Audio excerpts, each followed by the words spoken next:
My son locked me out of the house I built. I moved the deed into a trust before he woke up.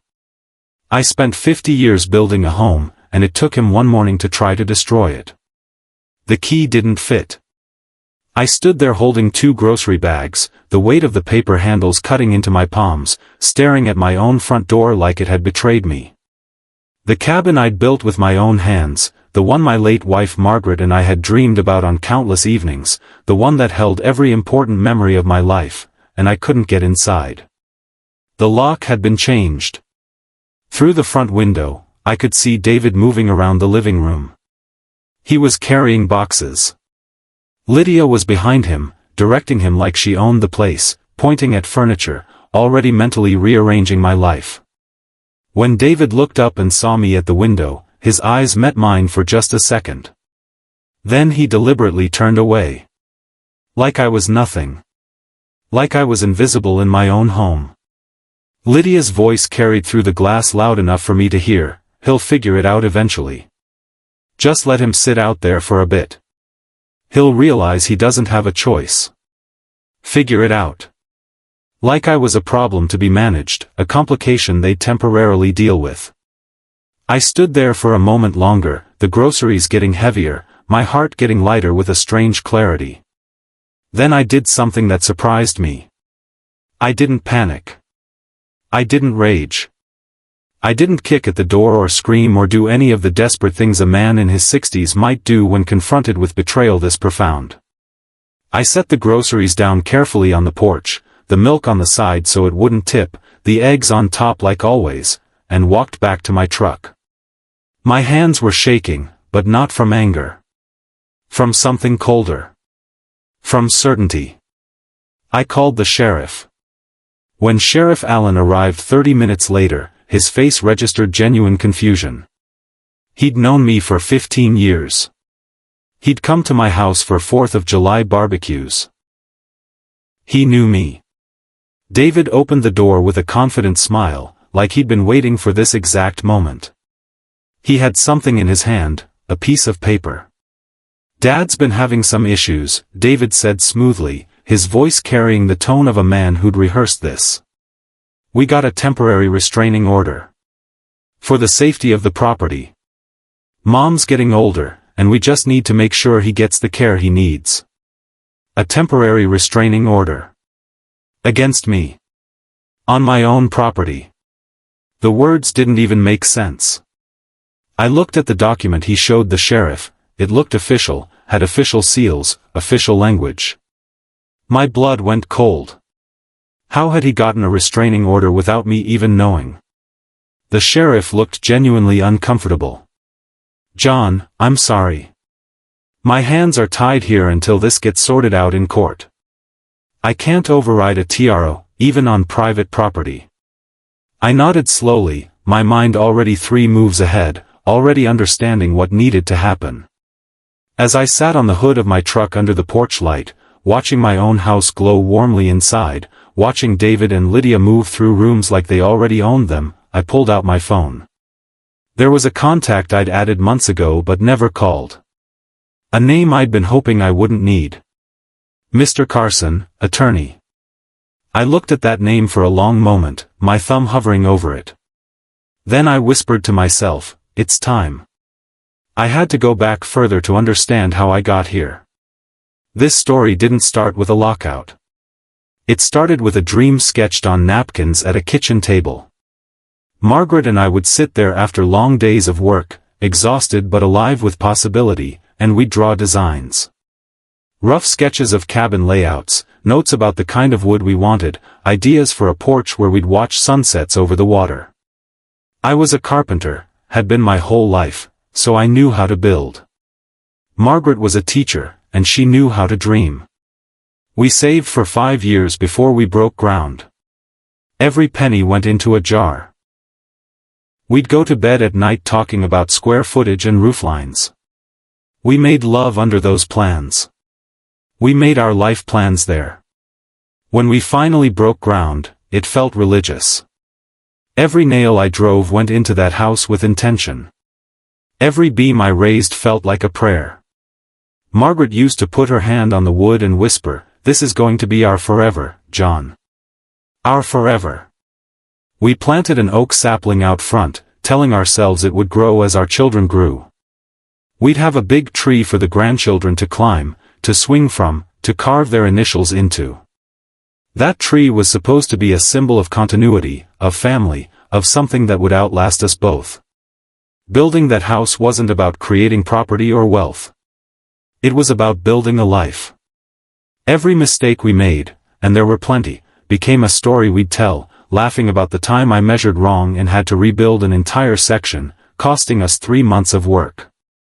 Or the summer we both got terrible sunburns and couldn't work for a week, just lay in bed together, complaining and laughing.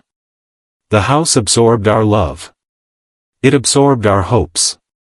Every conversation we had there, every argument we worked through, every morning we woke up and looked at what we'd created, all of it seeped into the wood like stain. I really believe that. I still believe it. The house was alive with us. And when Margaret died, when cancer took her slowly, room by room, until she was gone, I moved into that cabin and I stayed. Because she was everywhere there. After Margaret passed away, David was the only family I had left. We grieved together, worked through the sadness, talked about her on those long evenings. I thought it would bring us closer. For a while, it did. I taught him things about maintaining the property, fixing small things, caring for what you've built.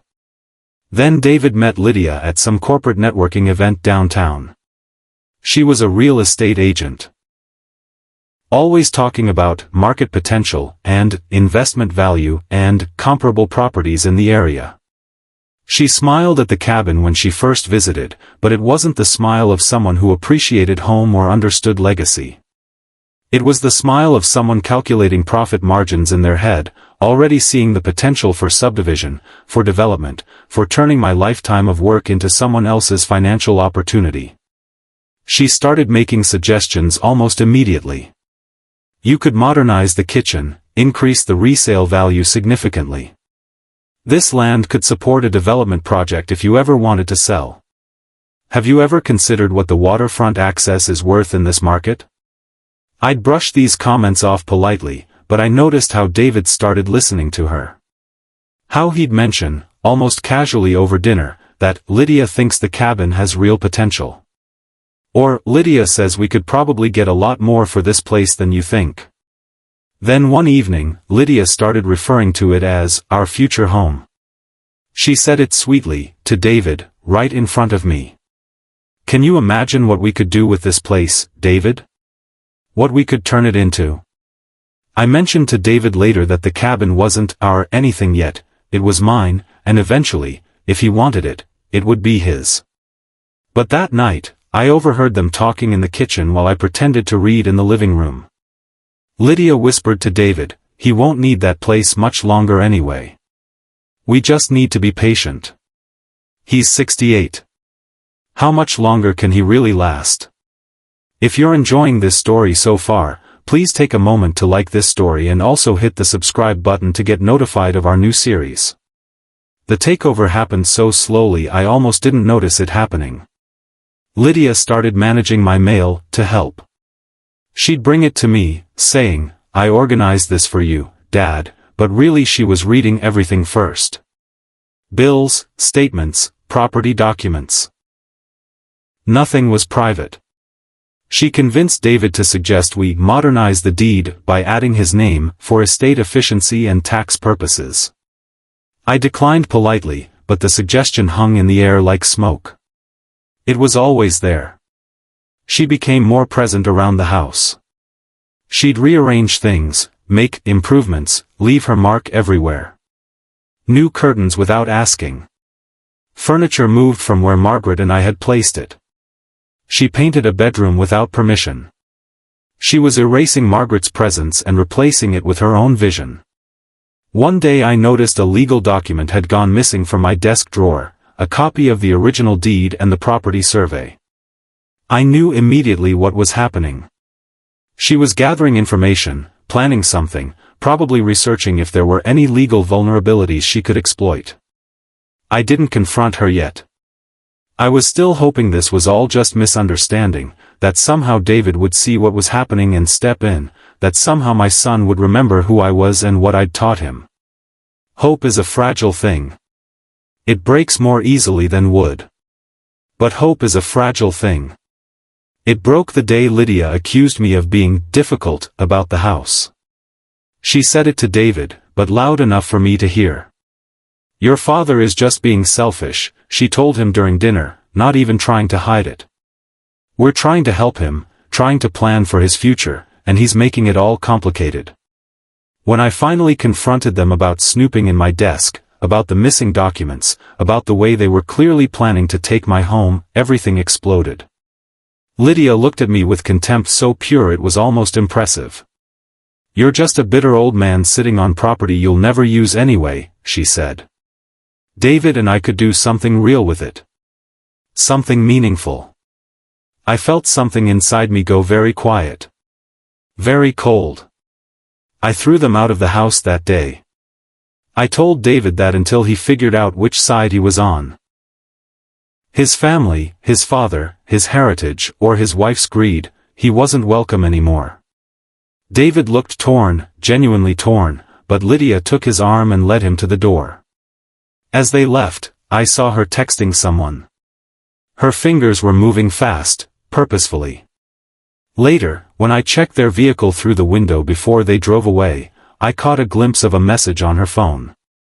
It read, "He'll sign soon. One way or another. I'm going to make sure of it." That's when I knew. This wasn't about helping me or planning for the future. This was about theft. And my son was too blind or too weak to see it. That's when I called Carson. I'd known him casually for years. He was the lawyer who'd handled Margaret's estate, who'd been kind and straightforward. I'd always remembered that. I invited him over for coffee on a Tuesday morning, and I told him everything. I laid out the entire situation like I was building something. Foundation first, then walls. I explained David and Lydia's pressure, the missing documents, the way she was managing my life, the exclusion, the ultimatums. I showed him the texts I'd found on their phone.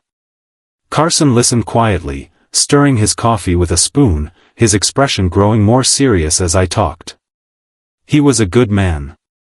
I could see it in how he listened, not like a lawyer calculating billable hours, but like someone actually caring about what I was saying.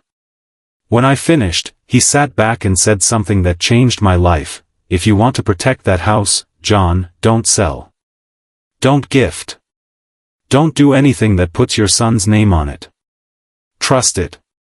He explained an irrevocable living trust, a legal structure where I would remain the trustee and lifetime occupant. Once it was established, no one could force me to sell, no one could take ownership away from me, and I could control what happened to it after I was gone. More importantly, it would be completely beyond David's reach.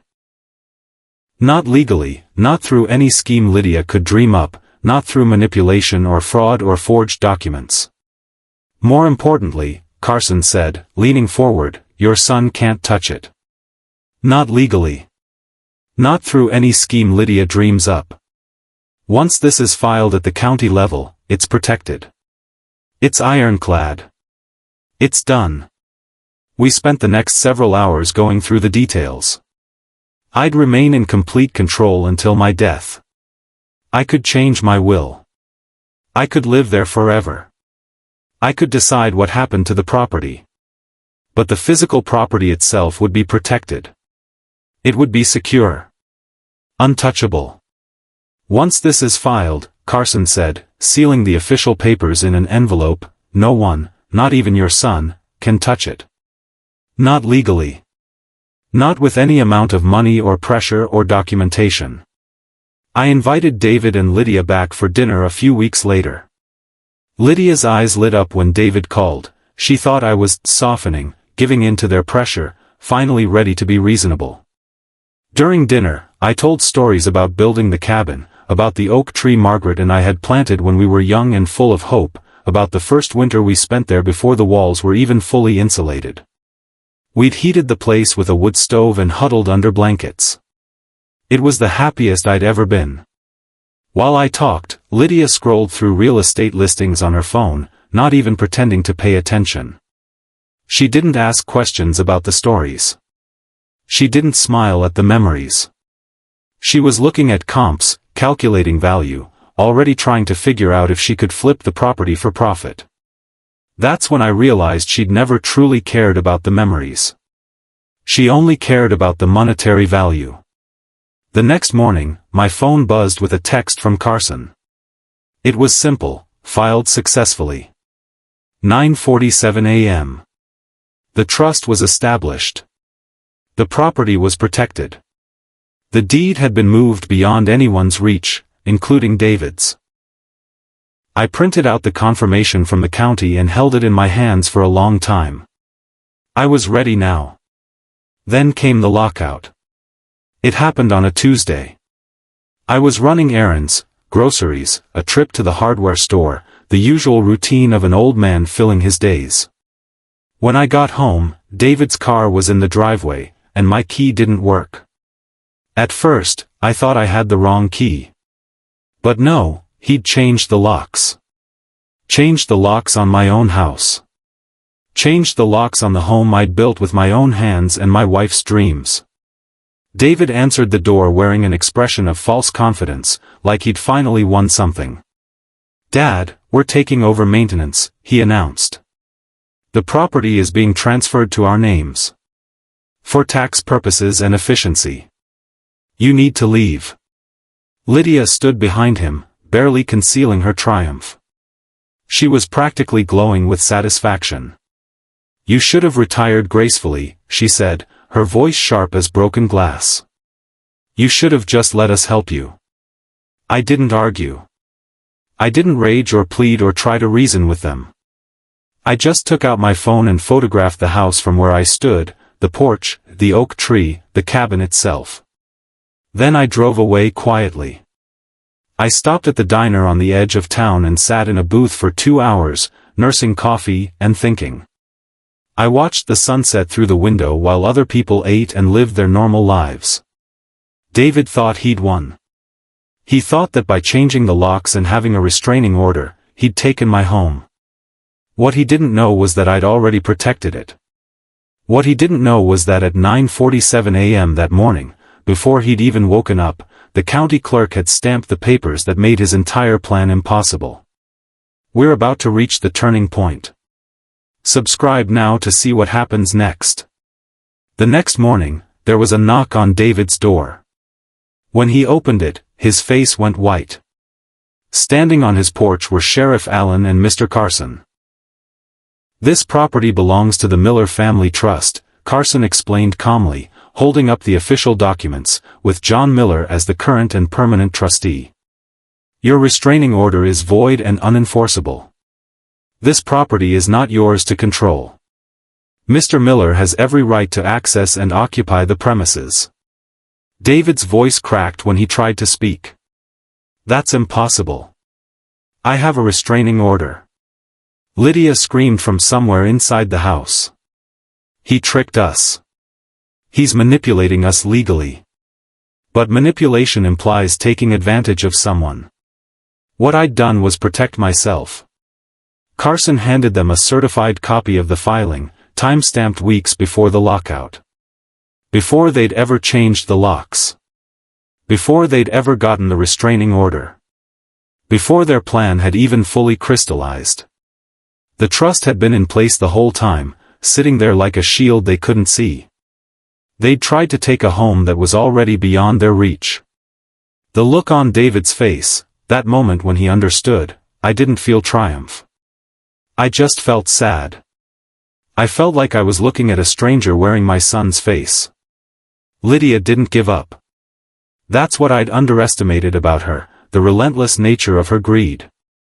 She filed a claim accusing me of mental incapacity. She said I was too old to make decisions about property, that I'd been taken advantage of by Carson, that the trust was invalid and the documents were forged. But Carson had anticipated this. Weeks before Lydia tried to use this accusation as a weapon, I'd completed full medical and cognitive evaluations with independent doctors. Neurological tests. Memory tests. Psychological assessments. The results were clear and documented. I was completely mentally competent. My mind was sharp. My decisions were sound. I understood everything I was doing. The claim was dismissed immediately. There was nothing in her accusation that could hold up against documented medical evidence. Lydia's next move was different and more vicious. It was designed to hurt rather than to win legally. She started spreading rumors through town. She told people that I was abusive, unstable, that I'd mistreated her and manipulated David. She complained to neighbors that I'd thrown them out of the house violently, that I was angry and vindictive. She painted a picture of an angry old man who was trying to destroy his own family out of spite and bitterness. For a while, it worked. People started looking at me differently. The cashier at the grocery store seemed uncomfortable around me. The pastor at church nodded but didn't smile. I could feel the shift in the community, doubt creeping in, whispers following me. Then Sheriff Allen, who'd known me for 15 years, who'd attended my wife's funeral, warned Lydia that defamation was still illegal, even in a small town. Even when spread by word of mouth. That's when Carson delivered a formal cease and desist order to Lydia's mailbox.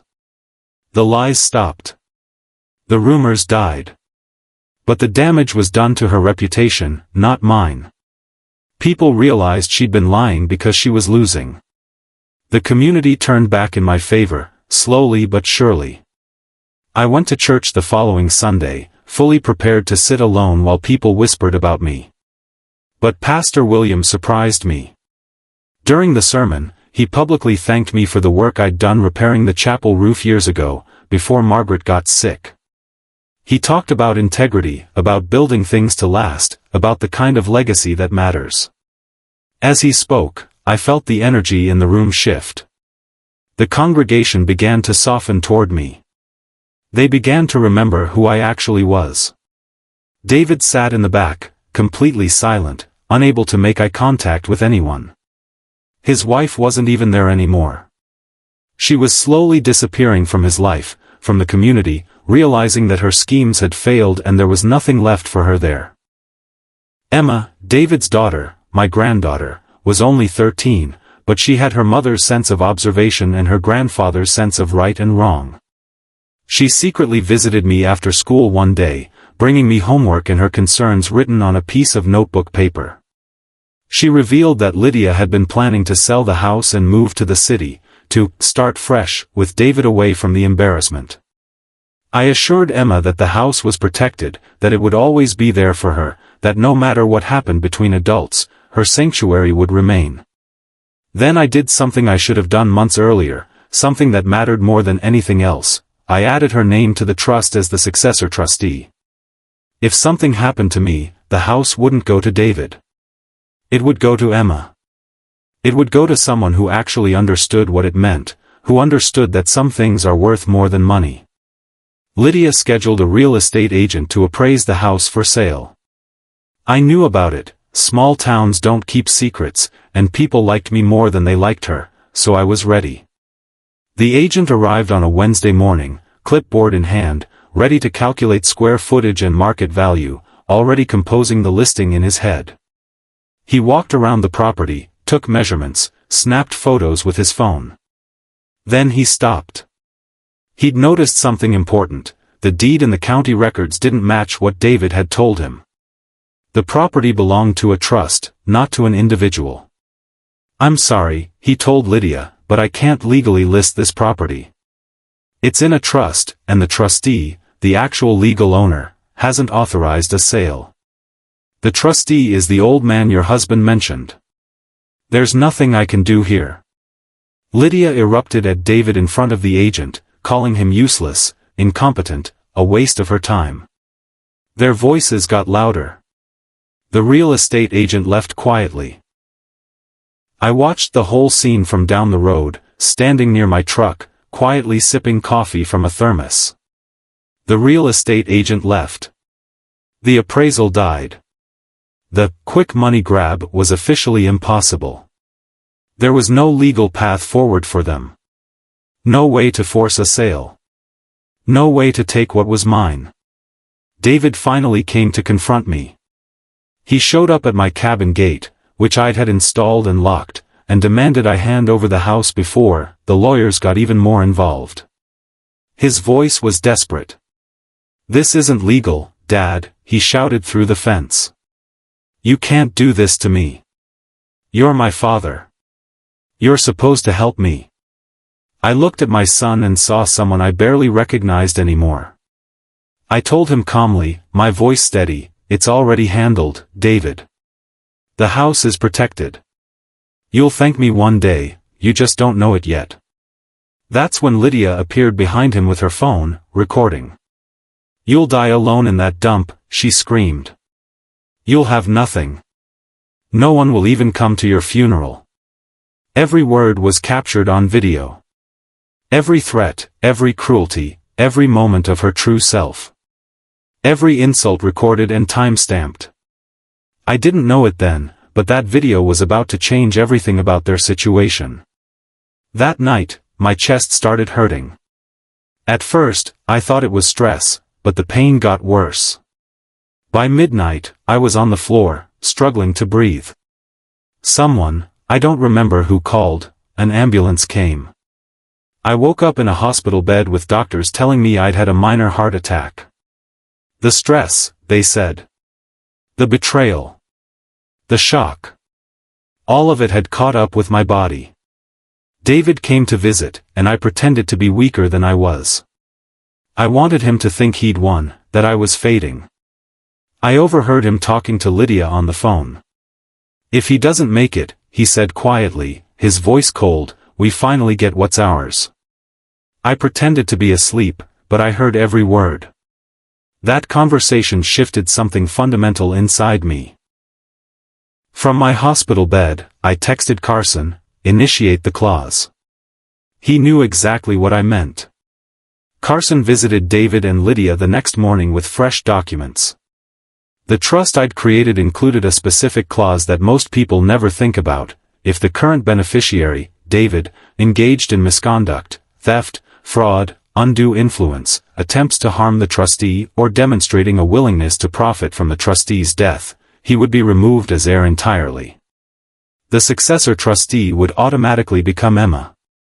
The house would go to her, not to him. The property would pass down in a line of love, not greed. Lydia nearly fainted reading the papers. She'd been caught red-handed. The video she'd made, threatening me and boasting about waiting for me to die, had become evidence of exactly the kind of misconduct that triggered the clause. The text messages about her plans. The recording of her screaming at me. All of it was admissible. There was nothing they could do. The game was over. They'd played and lost. Their marriage didn't survive the revelation. David lashed out at Lydia, blaming her for everything that had gone wrong. They fought openly, viciously, in front of neighbors and anyone who would listen. She packed her car with boxes and left town without looking back. I never saw her again. The last I heard, she'd moved to another state and was working in a different field entirely. Real estate had blacklisted her after the incident with Carson. The brokerage firm she'd worked for had quietly terminated her contract. David was alone, humiliated, broke, facing the reality of what he'd done and what he'd lost. I recovered slowly from the heart attack. Emma visited me every day in the hospital and every day after I came home. She helped me water the plants, brought me meals her mother made, listened to my stories about building the cabin with her grandmother. I told her that what had happened with her father wasn't about greed or spite. It was about a lesson she'd need to understand to become the person she was meant to be. "I built this house for love," I told her, my voice steady. "Not for wealth. Not for investment potential. For love. For your grandmother. For dreams. Never forget that, Emma. That's what makes a home worth protecting." 2 months after my hospital discharge, I received notice that David had filed a lawsuit against the Miller Family Trust. He was claiming I'd acted spitefully, that I'd deliberately punished him, that the trust was unfair and should be dissolved. We went to court. David's lawyer tried arguing that my actions were motivated by revenge, by bitterness, by spite. But Carson presented evidence methodically: the video of Lydia threatening me, the phone records of her texts about waiting for me to die, the hospital report documenting my heart attack the same night David said he was waiting for me to pass. The judge listened to everything. At the end, he ruled clearly: the trust stands. The property is protected. The case is dismissed. David dropped his head. There was no triumph in it. Just sadness. Lydia was completely gone by then. She'd moved her things out and disappeared from town entirely. David sat alone outside the cabin one afternoon, his car loaded with boxes. He was moving away, trying to start over somewhere else, trying to escape the shame. He admitted to me that he'd been wrong. "I thought I was taking care of our future," he said quietly, his voice different somehow. Smaller. More honest. I looked at my son and replied, "You were taking care of hers. Her future. Not yours." He drove away, and I watched his car disappear down the driveway. I moved back into my house. The first thing I did was plant new flowers beside the oak tree, not to erase what had happened, but to mark that life continues. Neighbors who'd kept their distance began visiting again. They brought casseroles and offered help with repairs. The community welcomed me warmly, like I'd been gone to war and come home. Emma stayed with me most weekends, and together we repainted the porch a soft blue, Margaret's favorite color.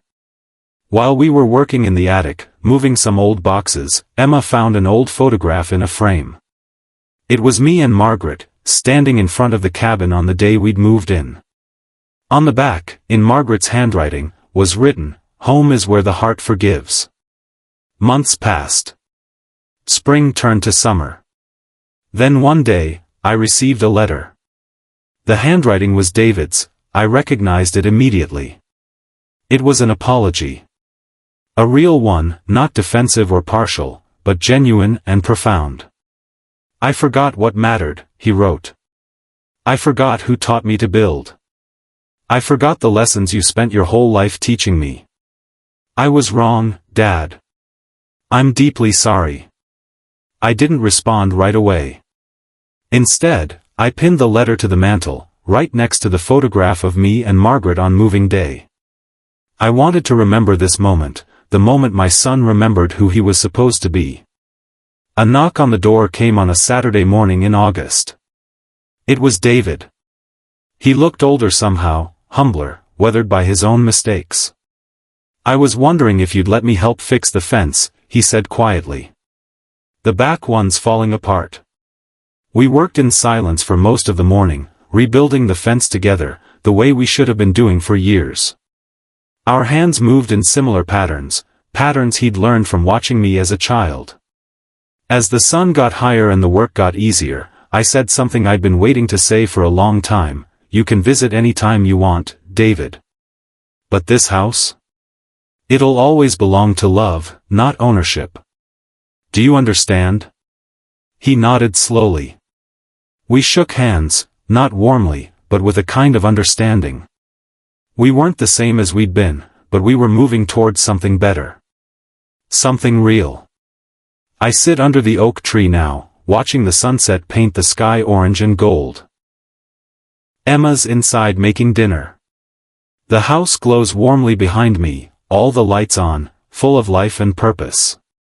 My voiceover: "I built this house with my own hands, but I kept it with my heart.